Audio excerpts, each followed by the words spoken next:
परिचय। सुप्रभात पिताजी, आप कैसे हैं?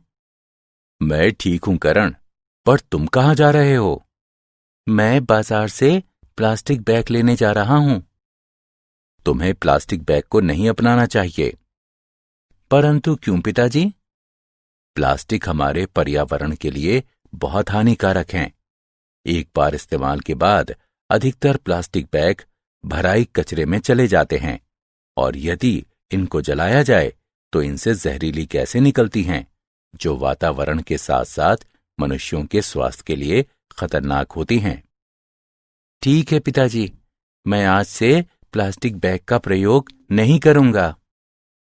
इस अध्याय में आप पर्यावरण के मुद्दों की जानकारी प्राप्त करेंगे। उद्देश्य। इस पाठ के अंत में आप निम्न करने में सक्षम हो जाएंगे: ठोस अपशिष्ट का वर्णन करना, कृषि रसायनों की व्याख्या करना, रेडियोधर्मी अपशिष्ट पर चर्चा करना, ग्रीन हाउस प्रभाव व वैश्विक उष्णता की व्याख्या करना, ओजोन परत के अपरदन का वर्णन करना, जलभराव एवं मिट्टी की लवणता पर चर्चा करना, वन उन्मूलन की व्याख्या करना।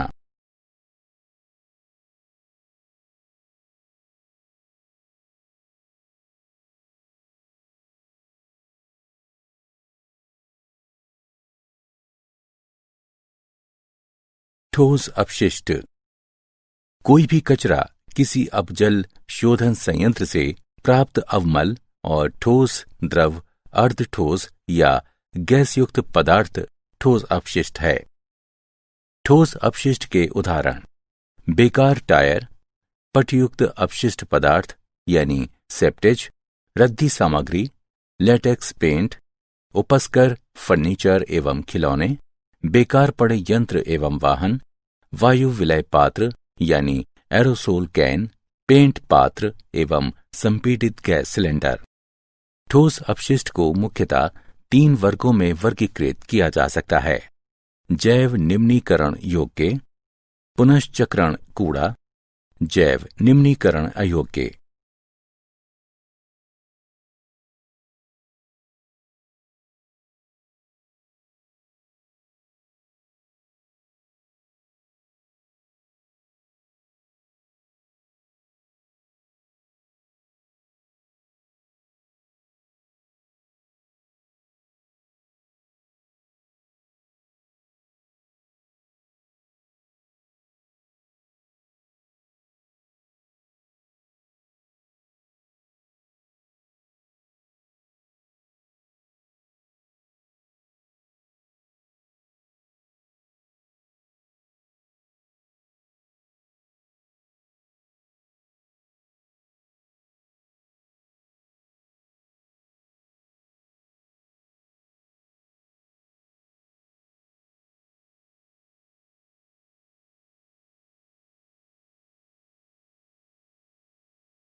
जैव निम्नीकरण योग्य। जैव निम्नीकरण योग्य कूड़ा वो अपशिष्ट है जिसका सजीव प्राणी नाश कर सकते हैं। समुचित शोधन कर इसका उपयोग कूड़ा खाद यानी कंपोस्ट और पशुओं के लिए चारा बनाने अथवा बिजली निर्माण में किया जा सकता है। नगर निगम के अपशिष्ट पदार्थ का लगभग 60% भाग जैव निम्नीकरण योग्य अपशिष्ट है। अपशिष्ट भोजन, बगीचे का कचरा, कागज एवं गत्ते से बना अपशिष्ट तथा जैव अपकर्ष प्लास्टिक आदि आमतौर पर पाए जाने वाले जैव निम्नीकरण योग्य अपशिष्ट हैं।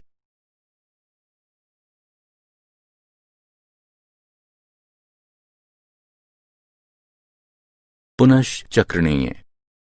पुनश्चक्रणीय अपशिष्ट वह अपशिष्ट है जिसको नए उत्पादों में संसाधित किया जाता है ताकि उपयोगी सामग्री की बर्बादी रोकी जा सके।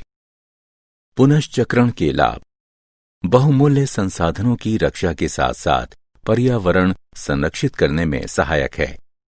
पुनश्चक्रण से हम विश्व को सुंदर और हरा भरा बना सकते हैं। इस तकनीक से जैव निम्नीकरण योग्य अपशिष्ट को नष्ट किया जा सकता है। यह स्थानीय उद्योगों को बढ़ावा भी देता है। ये ऊर्जा की बचत करता है।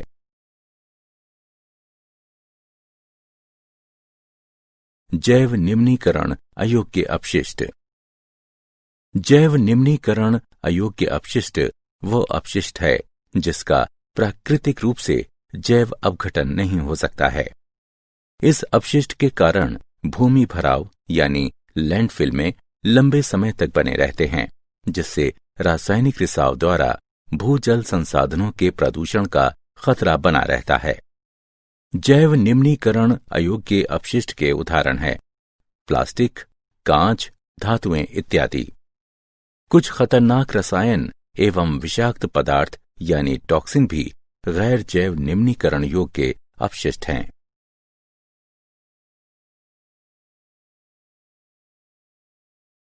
प्लास्टिक अपशिष्ट के उपायों का अध्ययन। प्लास्टिक नायलॉन जैसे कार्बनिक बहुलकों की विस्तृत श्रृंखला से बना एक कृत्रिम पदार्थ है जिसे किसी भी रूप में ढाला जा सकता है। 57 वर्षीय अहमद खान पिछले 8 वर्षों से प्लास्टिक का उत्पादन कर रहे हैं। लगभग 8 वर्ष पहले उनकी कंपनी ने पुनश्चक्रित प्लास्टिक से एक पॉलीब्लेंड नामक पाउडर विकसित किया। इस मिश्रण को तब कोलतार में मिलाकर सड़कें बनाने के काम में लाया गया। इस प्रकार संपूर्ण प्लास्टिक कचरे का प्रभावी ढंग से इस्तेमाल किया गया।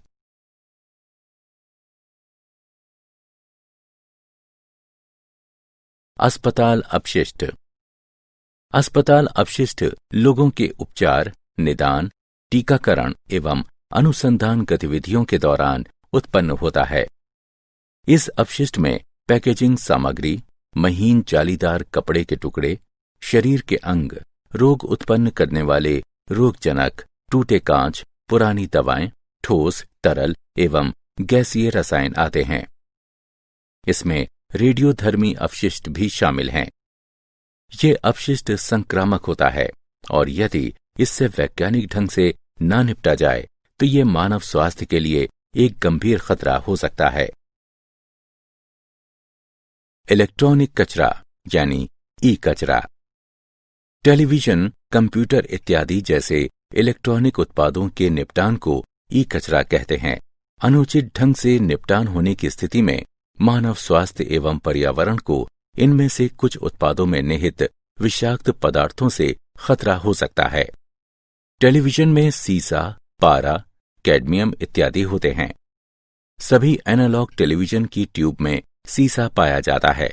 सीसा मनुष्यों, विशेषकर बच्चों के लिए अत्यंत हानिकारक होता है। पारा तो अल्प मात्रा में भी विषाक्त होता है। ये मस्तिष्क एवं गुर्दों को नुकसान पहुंचा सकता है।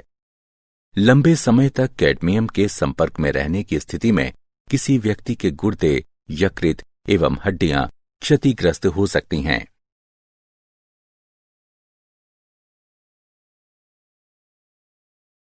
कृषि रसायन एवं उनके प्रभाव।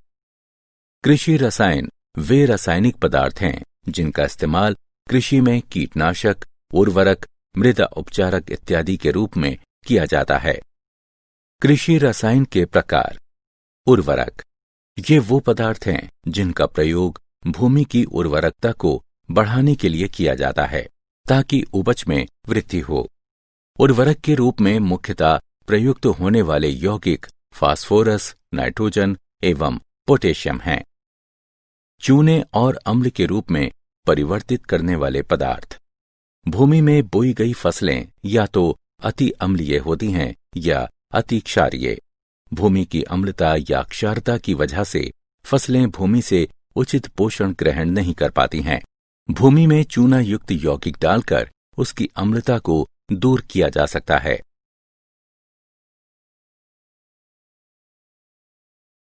कृषि रसायन के प्रकार। मृदा उपचारक, इस प्रकार के पदार्थ मिट्टी की वातन एवं जल धारण क्षमता को बढ़ाकर मिट्टी की दशा को सुधारते हैं। मृदा उपचारक के निर्माण में गोबर की खाद, फसल के अवशेष इत्यादि का प्रयोग किया जाता है। कीटनाशक, कीटों, अवांछित पौधों इत्यादि के नाश के लिए प्रयुक्त रसायनों को कीटनाशक कहते हैं। एंटीबायोटिक, हार्मोन आदि जैसे कुछ रसायनों का प्रयोग पशुपालन में भी किया जाता है।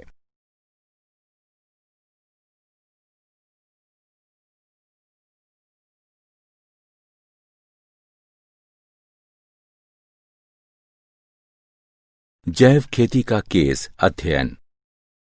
जैव खेती का महंगा होना और सस्ता होना इस बात पर निर्भर करता है कि आप कहां पर रहते हैं। भारतीय किसान जैव खेती का अनुसरण कर रहे हैं।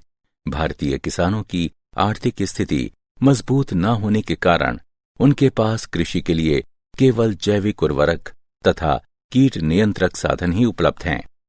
रमेश चंद्र डागर ने सभी कृषि प्रक्रियाओं को एक श्रृंखला में प्रबंधित किया जो कि एक दूसरे को सहारा प्रदान करती हैं तथा निर्वहनीय विकास का पालन करती हैं।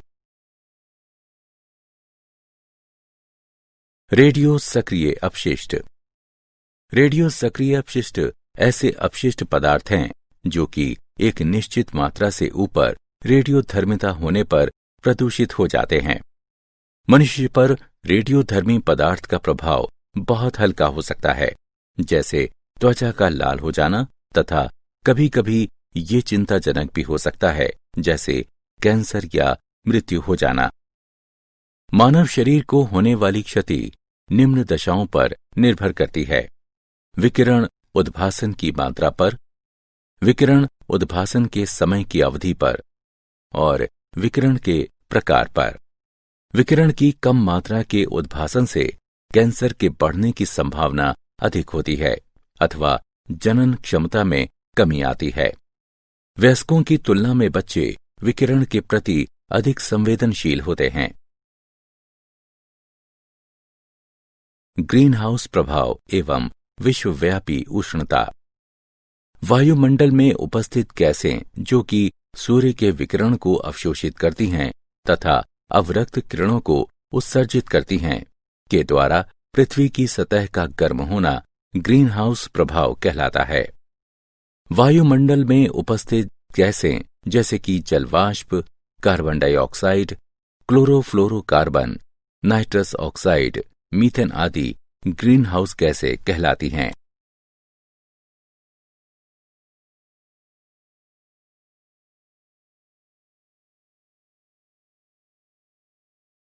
वैश्विक उष्णता। ग्रीन हाउस प्रभाव के कारण पृथ्वी की सतह के तापमान में वृद्धि होने को वैश्विक उष्णता कहते हैं। वैश्विक उष्णता के प्रभाव। वैश्विक उष्णता के कारण वातावरण की नमी को वहन करने की क्षमता में वृद्धि हो सकती है। वैश्विक उष्णता के कारण प्रबल अकाल एवं बाढ़ की बारंबारता में वृद्धि हो सकती है। रोगाणुओं के वाहकों, जलजन्य रोगजनकों इत्यादि में वृद्धि के फलस्वरूप उष्ण कटिबंधीय एवं समशीतोष्ण देशों में मनुष्य को होने वाले रोगों में वृद्धि होगी। वैश्विक उष्णता के कारण हिमनद पिघलते हैं जिसके फलस्वरूप समुद्र का जल स्तर बढ़ जाता है। वैश्विक उष्णता के कारण तापमान का परास बदल जाता है।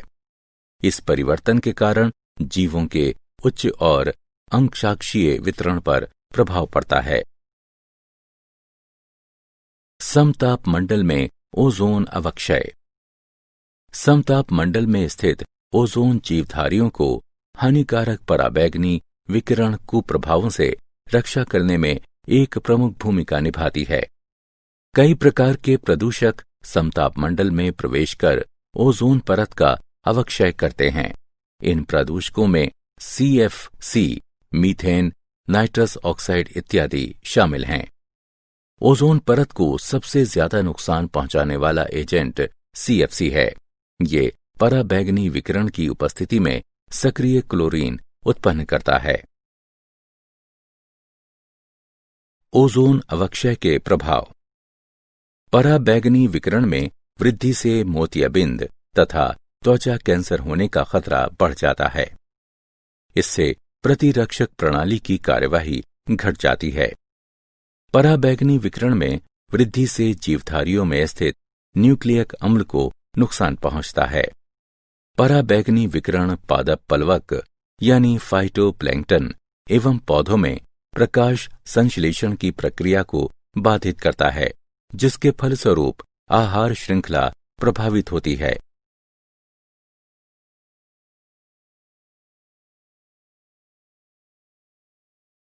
संसाधन के अनुचित प्रयोग और अनुचित अनुरक्षण द्वारा निम्नीकरण। प्राकृतिक संसाधनों का निम्नीकरण इस प्रकार होता है। मृदा अपरदन और मरुस्थलीकरण। ऊपरी उर्वर मृदा के क्षरण को मृदा अपरदन कहा जाता है। किसानों के लिए वर्षा की बूंदें एक समस्या हो सकती हैं यदि ये खाली पड़ी मिट्टी पर गिरें। वर्षा के कारण मिट्टी बह जाती है तथा शेष भाग हवा में विलीन हो जाता है। उपजाऊ या बंजर जमीन की अबाधित चराई, बारंबार दहन, अधिक खेती जैसे मानवीय क्रियाकलाप से मिट्टी को अनुपजाऊ बनाना मरुस्थलीकरण कहलाता है।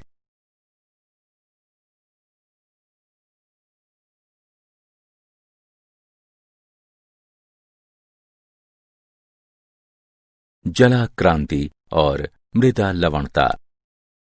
मृदा का जल से संपृक्त होना जलाक्रांति कहलाता है। जलाक्रांति से लवणता की प्रक्रिया शुरू होती है। लवणता से तात्पर्य मृदा में सोडियम, मैग्नीशियम एवं कैल्शियम के विलय लवणों का इस हद तक एकत्र होना है कि मिट्टी में उर्वरता बहुत कम रह जाए। पौधों की जड़ों में लवण की बढ़ी हुई मात्रा जड़ों की आसपास की मिट्टी से जल खींचने में रुकावट डालती है। वन उन्मूलन। वनों के विनाश को वन उन्मूलन कहते हैं।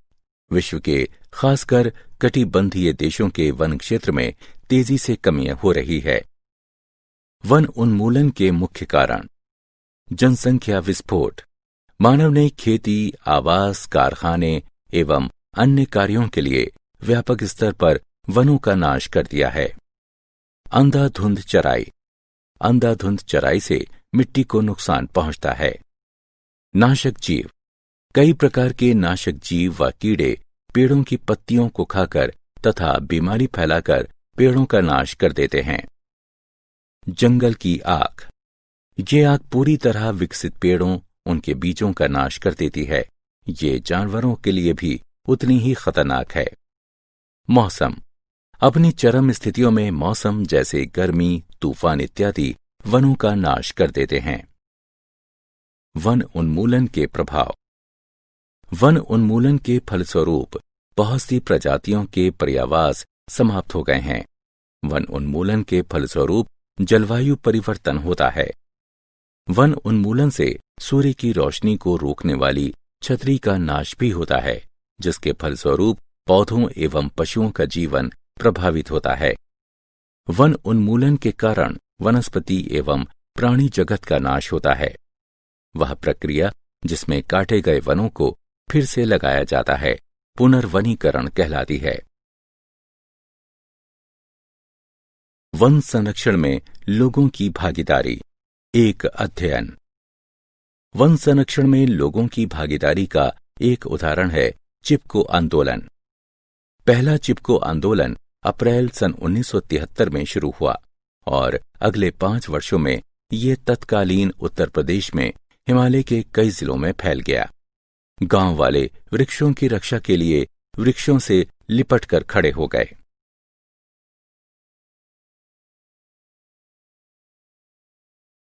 क्या आप जानते हैं, उपग्रह से प्राप्त नए आंकड़ों से पता चलता है कि अंटार्कटिका में सी आइस यानी समुद्री बर्फ वास्तव में बढ़ रही है।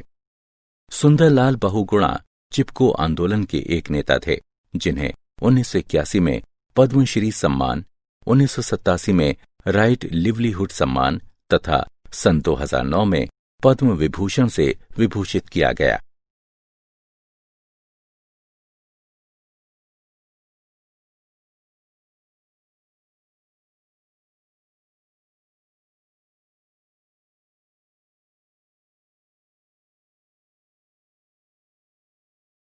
सारांश। आइए हमने जो कुछ सीखा है उसे संक्षेप में दोहराएं। किसी भी प्रकार का कचरा तथा एक अपशिष्ट जल उपचार संयंत्र से प्राप्त अवमल ठोस अपशिष्ट कहलाता है। ठोस अपशिष्ट को 3 मुख्य प्रकारों में बांटा जा सकता है: जैव निम्नीकरण योग्य, पुनश्चक्रणीय तथा जैव निम्नीकरण अयोग्य। टेलीविजन, कंप्यूटर इत्यादि जैसे इलेक्ट्रॉनिक उत्पादों के निपटान को ई कचरा कहते हैं। कृषि रसायन वे रासायनिक पदार्थ हैं जिनका इस्तेमाल कृषि में कीटनाशक, उर्वरक, मृदा कंडीशनर इत्यादि के रूप में किया जाता है। रेडियो सक्रिय अपशिष्ट वो अपशिष्ट पदार्थ हैं जिनमें एक स्तर से अधिक रेडियो सक्रिय विकिरण होता है। पृथ्वी की सतह के वातावरण में मौजूद गैसों के सौर विकिरण को रोक लेने तथा अवरक्त विकिरण उत्सर्जित करने के कारण गर्म होना ग्रीन हाउस प्रभाव कहलाता है। वायुमंडल में मौजूद गैसों को ग्रीन हाउस गैसें कहते हैं।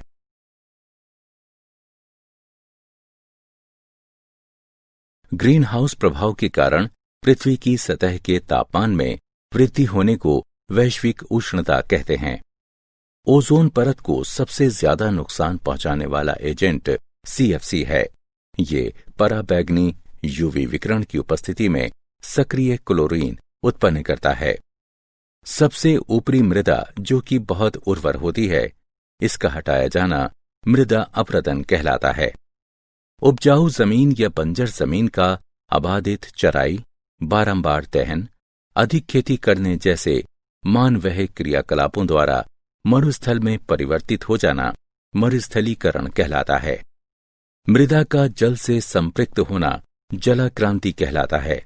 जलग्रस्तता के कारण लवणता की प्रक्रिया शुरू होती है। वनों के विनाश को वन उन्मूलन कहते हैं। वह प्रक्रिया जिसमें साफ किए गए वनों को फिर से लगाया जाता है पुनर्वनीकरण कहलाती है।